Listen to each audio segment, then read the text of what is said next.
दो काली और तीन गोरी बहू का जादुई तरबूज। पायल, तुमने काजल और कावेरी को कहीं देखा है क्या? नहीं दीदी, मैंने तो कहीं नहीं देखा। अरे तुम्हें नहीं पता क्या, वो दोनों आराम से अपने कमरों में आराम कर रही हैं, वो भी पैर फैलाकर।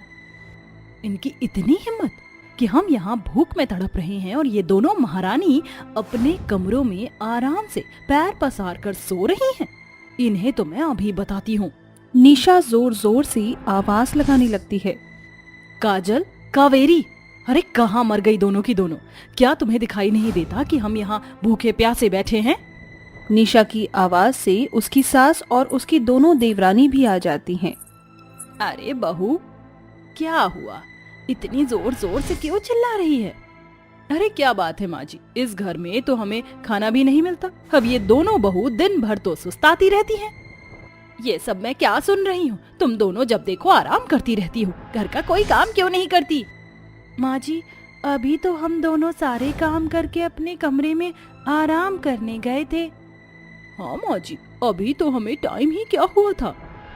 अरे तो फिर तुम क्या कहना चाहती हो कि तुम्हारी जेठानियाँ झूठ बोल रही हैं? देख रही हो माँ जी, कल की आई हुई तुम्हारी दोनों छोटी बहू हम तीनों जेठानी के ऊपर किस तरह इल्जाम लगा रही हैं। हाँ देख रही हूँ। देखो, तुम दोनों इस घर के तौर तरीकों को अच्छे से सीख लो, नहीं तो मुझे कोई ना कोई एक्शन लेना पड़ेगा। जाओ अब जाकर अपनी तीनों जेठानियों और मेरे लिए खाना बना कर लाओ। अपनी सास की बात मानकर वो दोनों रसोई में चली जाती हैं और अपनी सास के साथ साथ उनकी तीनों बड़ी बहुओं के लिए खाना बनाने लगती है। ऐसा हमारे साथ ही क्यों होता है? क्योंकि हम काले हैं, इसलिए माँ जी हमारे ऊपर बहुत अत्याचार करती हैं। उन्हें ऐसा नहीं करना चाहिए। ओहो, तुम कितना सोचती हो। तुम जानती हो ना, हम दोनों इस घर की अभी छोटी बहुएं हैं और हमें इस घर के तौर तरीके, घर के सारे काम सीखने होंगे। तो हमें अपनी जेठानी और सास की बात भी माननी चाहिए। खुद तो तीनों की तीनों जब देखो आराम करती रहती हैं और हमें हमेशा माँ जी से डांट खिलाती हैं। ऐसी जेठानी होने से अच्छा होता कि मैं शादी ही ना करती। काजल की बात सुनकर कावेरी हंसने लगती है। बस भी करो, तुम तो बिल्कुल हाथ धोकर उनके पीछे पड़ ही गई हो। जल्दी जल्दी मेरे साथ खाना बनवा लो, नहीं तो फिर से जली कटी बातें सुनाने के लिए आ जाएंगे। कावेरी और काजल दोनों मिलकर खाना बनाती हैं और अपनी तीन जेठानियों को खाना देने जाती हैं। वो तीनों एसी वाले रूम में बैठी होती हैं। कितनी ठंडी हवा आ रही है यहाँ। ये एसी भी कमाल की चीज है। उन दोनों को एसी की ठंडी हवा खाते हुए देख वो तीनों गोरी बहुएं कहती हैं, तुम दोनों के आराम खत्म हो गए हो तो हमें खाना भी दे दो। खाने की थाली अपने हाथों में लिए खड़ी हो, अरे एसी की हवा में सारा खाना ठंडा करोगी क्या? उन दोनों की बात सुनकर कावेरी और काजल दोनों ही सारा खाना उनके सामने रख देती हैं। खाने की खुशबू तो बहुत अच्छी लग रही है, बस इतना स्वाद खाने में भी होना चाहिए।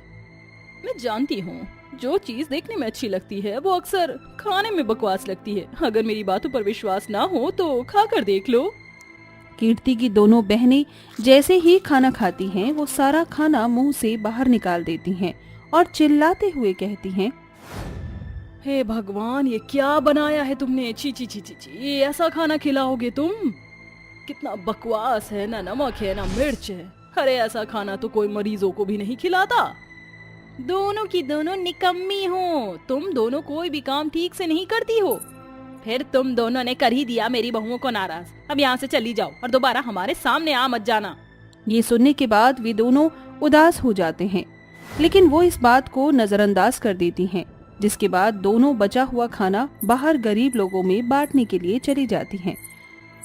उनमें से उन्हें एक बूढ़ी औरत भी मिलती है।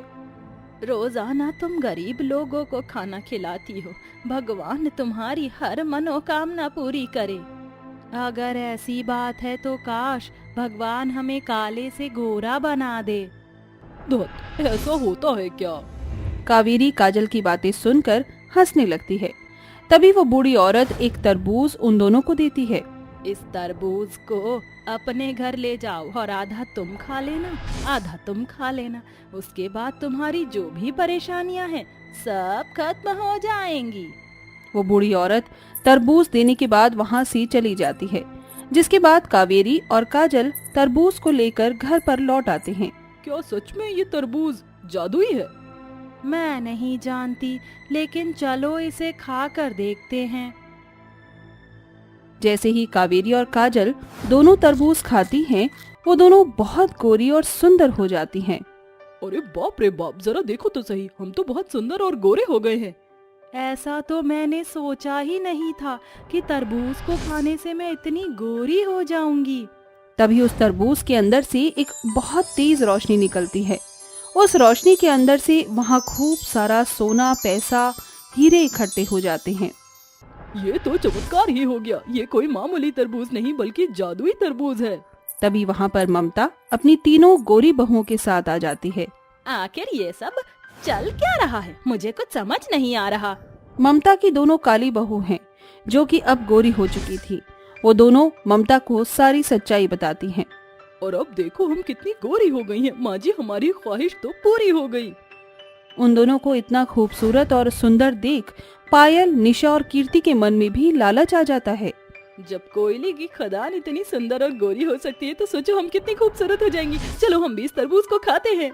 वो तीनों भी तरबूज को थोड़ा थोड़ा खा लेती हैं, जिसके बाद वो सुंदर से बहुत बदसूरत और काली हो जाती हैं। ये सब क्या हो गया हमारे साथ? मुझे तो कुछ भी समझ नहीं आ रहा। जरा देखो हम कितने बदसूरत हो गए हैं। नहीं, मैं अपने इस रूप को स्वीकार नहीं कर सकती। तुम दोनों ने ये हमारे साथ क्या कर दिया? हमें पहले की तरह ही बना दो। तभी वहाँ पर एक जादुई परी प्रकट होती है। फिर आखिरकार तुम दोनों को सजा मिल ही गई। जिस खूबसूरती का तुम तीनों को घमंड था, आखिरकार वह चूर चूर हो ही गया। जादुई परी, आप यहाँ? इसका मतलब है बूढ़ी औरत और कोई नहीं। हाँ हाँ, तुमने बिल्कुल सही कहा। मुझे खास तौर पर परीलोक से तुम्हारी तीनों जेठानियों के सुंदरता के गुरूर को तोड़ने के लिए भेजा गया था, जिसमें तुम्हारी वजह से मैं कामयाब हो पाई। परी की बात सुनकर वो तीनों परी से और अपनी दोनों देवरानियों से माफी मांगती है। हमें अपनी गलती का पछतावा है, हमें माफ कर दो। आज के बाद हम ऐसा कभी नहीं करेंगे। तुम्हें तुम्हारी गलती का पछतावा है, इससे तुम्हारी सजा थोड़ी कम हो सकती है। कुछ टाइम बाद ये तुम्हारा चेहरा और रंग अपने आप ठीक हो जाएगा। बस तुम्हें हमेशा लोगों के साथ अच्छा ही करना है। इतना कहकर जादुई परी वहाँ से चली जाती है। ऐसे ही कुछ समय बीत जाता है। इसके चलते कावेरी और काजल की तीनों जेठानियों का रंग एक दिन अपने आप ठीक हो जाता है। उस दिन के बाद वो सभी एक साथ खुशी खुशी रहने लगती हैं।